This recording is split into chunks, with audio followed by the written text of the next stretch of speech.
कैसे हैं आप सब। मुझे उम्मीद है आप सब खैर आफियत से होंगे, जहाँ रहें खुश रहें आबाद रहें। डियर व्यूवर्स, रमज़ान स्पेशल के सिलसिले में आज मैं बहुत ही क्रिस्पी और क्रंची स्नैक्स की रेसिपी लेकर हाज़िर हुई हूँ, जो ना कि बेसन से रेडी होंगे, ना ही मैदा हम इस्तेमाल करेंगे और ना ही किसी किस्म की कोई दाल। आप सब हैरान हो रहे होंगे कि ये चीज़ें हम इस्तेमाल किए बगैर कैसे अफ्तारी के लिए स्नैक्स बनाएंगे और वह कैसे क्रिस्पी और क्रंची होंगे। तो यही आज सीक्रेट इंग्रेडिएंट इस स्नैक में हमने इस्तेमाल करना है। सीक्रेट इंग्रेडिएंट ब्रेड है। ब्रेड को देखिए, आज हम पानी में गीला करके इसका जादू आपको दिखाते हैं कि किस तरीके से हम इसके क्रिस्पी और क्रंची स्नैक्स जो हैं वो रेडी करेंगे। तो बाउल में मैंने पानी ले लिया है। पानी आप नॉर्मल रूम टेम्परेचर पे ले सकते हैं। अपनी ब्रेड को हमने इसमें वेट कर लेना है।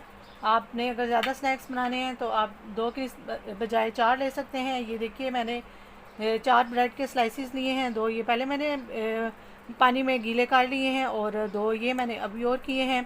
तो अब हम दूसरा बाउल लेंगे, उसमें ये ब्रेड के स्लाइसिस जो हैं वेट उसमें डाल देंगे पानी निचोड़ कर। जी, तो अब हम इसमें चंद मसाला जात ऐड करेंगे। इसमें 1 टीस्पून ये चिली फ्लेक्स के मैं ऐड कर रही हूँ। 1 स्पून इसमें ये खुश्क धनिया पाउडर जाएगा और थोड़ी सी अजवाइन हम ऐड करेंगे। थोड़ा सा चौथाई चम्मच आपने हल्दी पाउडर का लेना है। इसके अलावा इसमें आधी चम्मच हम गरम मसाला पाउडर के ऐड करेंगे और थोड़ी सी कसूरी मेथी अगर आपको पसंद है, ये ऑप्शनल है, वो मैं ऐड कर रही हूँ। इसके अलावा थोड़ा सा चाट मसाला इसमें मैं ऐड कर रही हूँ और कुछ वेजीज़ मैंने काट के रखी हैं। 2 अदद मैंने आलू ले लिए थे, उनको मैंने कद्दूकश कर लिया है। ये लच्छों की सूरत में ये मैं इसमें ऐड करूँगी। ये देखिए, ये हमने आलू लच्छेदार वो कद्दूकश कर लिए थे और इसमें थोड़ी सी मैं बंद गोभी और प्याज ऐड करूँगी।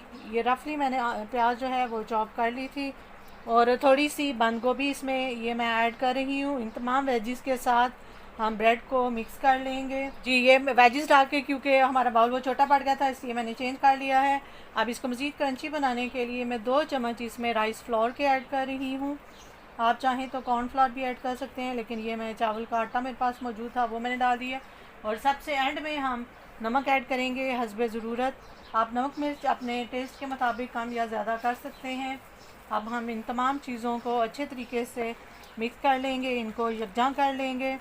ये देखिए जी, हमारा पकौड़ों का मिक्सचर जो है वो रेडी हो चुका है और अब हम ऑयल जो है चूल्हे पे चढ़ा देंगे गर्म होने के लिए। और इनको ज़्यादा देर के लिए हमने नहीं छोड़ना, क्योंकि जो हमने वेजिज़ इसके अंदर ऐड किए हैं वो मज़ीद पानी छोड़ देंगी और हमारा जो मिक्सचर है वो ढीला हो सकता है। तो इसलिए हमने इसको बिल्कुल भी वेट नहीं करवाना। हमारे क्रिस्पी क्रंची पकोड़े जो हैं मीडियम फ्लेम पे हम फ्राई कर रहे हैं। हमने इनको मीडियम फ्लेम पे पकाना है ताकि हमारी वेजिज़ जो हैं अच्छे तरीके से पक जाएं। जितना हम इनको लो फ्लेम पे पकाएंगे उतने ही ज़्यादा ये क्रिस्पी बनेंगे। अगर आप तेज़ आंच रखेंगे तो ये पकोड़े जल जाएंगे और हमारी वेजिज़ जो हैं वो फिर कच्ची रह जाएंगी। Final look of crispy crunchy bread के पकोड़े। अब आपके घर में अगर बेसन या मैदा नहीं है तो आपको बिल्कुल भी परेशान होने की ज़रूरत नहीं है और आप अपने मज़ेदार से स्नैक्स ब्रेड की मदद से रेडी कर सकते हैं। मुझे उम्मीद है आपको ये मेरी शेयर करदा रेसिपी ज़रूर पसंद आएगी। वीडियो को लाइक और शेयर करना मत भूलिएगा और जो लोग चैनल पर नए हैं मत सब्सक्राइब भी कीजिएगा।